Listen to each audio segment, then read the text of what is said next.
Good morning. Good morning. Good morning. Are we filming? Morning. Are we on? Okay. Is this thing on? Is this thing on? Hi guys, Cat Kom here with StudioSWEATonDemand, and we have Bethany, beautiful Hello. Bethany with us today.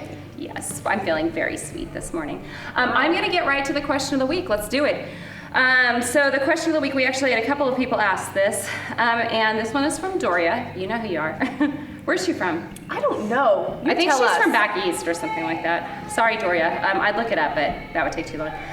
What are the symptoms of overtraining? I tend to work it hard every day, be it straight up spin, spin core, spin sculpt, small group training, etc. When I think I need to take a break from the bike, I will do a small group training class. That's a real break. By the way, I think I need. I guess I feel guilty missing a day. How many rest days do you awesome Studio Sweat trainers take per week? Any tips for mentally handling these rest days would be great.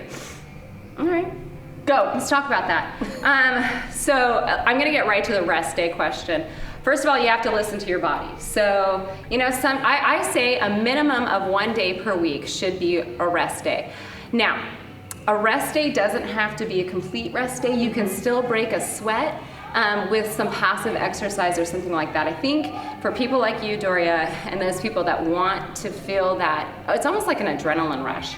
Yeah, it's a weird feeling. Yeah, every day. You can still get in a hike. You can still go play tennis. You're gonna break a sweat. Go swim. Playing tennis. Swimming, yeah, absolutely. That's a really good one, and that's really good on the body. So you can still go do something, but not just take at least 1 day a week where you're not so hardcore, man. Yeah, you know? I think right now I'm at 2 days off. Yeah. Normally I take Fridays off and then Sundays. And I do take them off. Like I usually don't do anything. You become one with your couch. Ish. Yeah. But I just feel like my body needs that. Yeah, me too. Yeah, I try to take at least 1 and sometimes even 2 rest days. But on those rest days, sometimes I'll even just go for like a 20-minute jog. But literally, it's a jog, not a run, if it's supposed to be my rest day. Okay. A lot of you are going to need more than 1 rest day. You might need 2 rest days. It depends on the intensity of your workouts and did you break your muscles down pretty good. Yeah. But remember, the worst thing that you can do when you break your muscles down and they're feeling sore is nothing.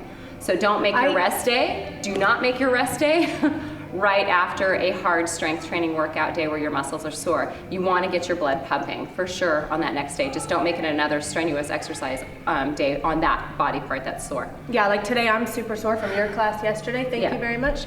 And that's what I do. I oftentimes feel better that second day if I do work. If I do workout. Did you just say do-do? She said do-do. If I do a workout, I feel better. Like loosens me up, it gets the blood flowing, and then I walk out of there going, I'm not as sore as when I walked in. Right. A common mistake I see people make after a marathon or a half marathon is they want to rest the next day because they're sore.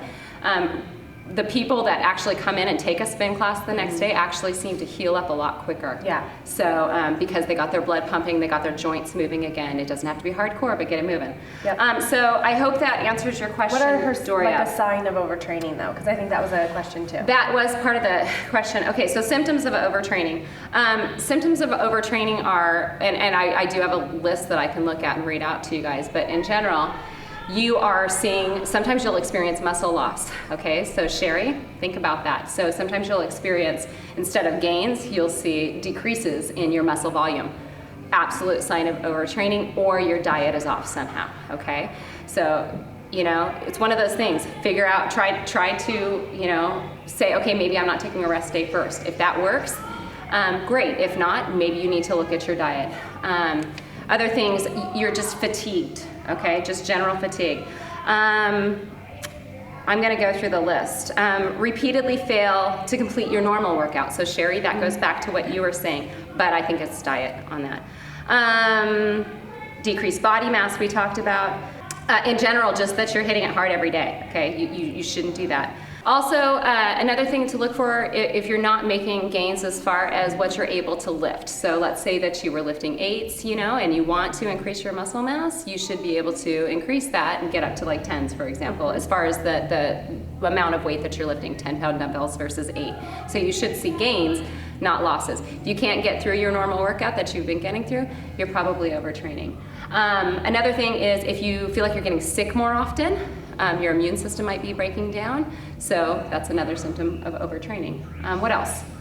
I know if I'm just not mentally in the game, like if I'm in a workout and I'm going, I don't think I'm gonna be able to make it, I'm totally like in my head talking to myself like negatively. Right. To me, that's like maybe that should have been So bad attitude. Bad attitude for sure.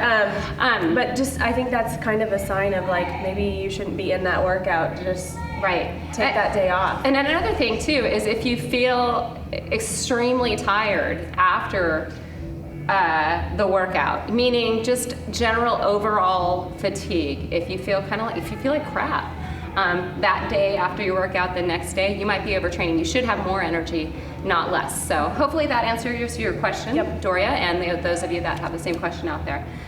So your trainer tip for the week, guys, is take a rest day. Make sure you take a rest day. If you need to get your blood pumping because you want that adrenaline, find something that'll help you break a sweat, but that won't break your body down.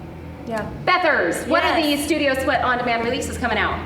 Sunday, Brooke comes out with an ab attack. Ooh, you know what? I did that class. Yeah? Yeah, it is killer. It's good, right? And it's downloadable. It's downloadable. It's about 20 minutes, and it's got a lot of exercises that you don't realize are working in the core. So it's a good way to get that 20 minutes in and break a sweat. So even an ab class that isn't going to break your whole body down might be a good way. Anyways, so tying that back. Nice, that was really good. Thank you. And then Mike comes out with a speed spin on Thursday. Okay, cool. I don't know anything about that. I don't either. Mike, as you guys know, he does do a lot more traditional like road rides indoors on the bike. So you guys like that. All right, that's all I have for you guys. What do we have coming up? St. Patrick's Day? Sure. Do you like corned beef and hash? No. Disgusting. Talk about sodium. So disgusting. I can't stand the smell of it. I will have an Irish beer though. You don't drink beer either? No, I don't like beer. We don't get along. Good thing I'm not Irish. Have a good day, guys.